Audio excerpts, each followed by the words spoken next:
গতকালকে বিএনপির নেতা দুদু সাহেব বলেছেন যে তারা প্রস্রাব করে দিলে নাকি কারা বেশি বঙ্গোপসাগরে চলে যাবে। এখন প্রস্রাব করে দিলে কারা বেশি যাবে কি যাবে না সেই তর্কে না, বরং আমি সকালে ঘুম থেকে উঠে আরেকটা নিউজ দেখে খুব বিচলিত হয়ে আছি। সেটা কি,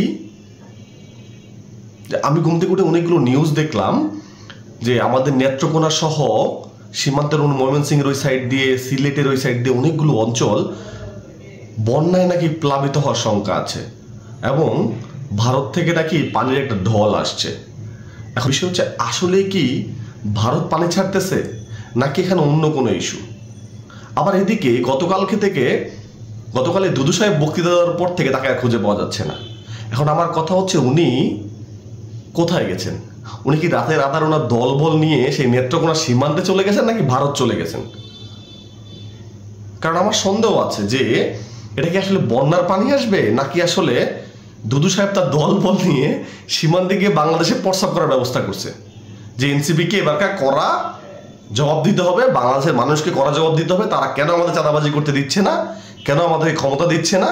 তার মানে আমরা দলবল নিয়ে রাতার আধারে যাই, যে আমরা প্রমাণ দিই যে আমরা মুতে দিলে আসলে অনেক মানুষ বেঁচে যায়।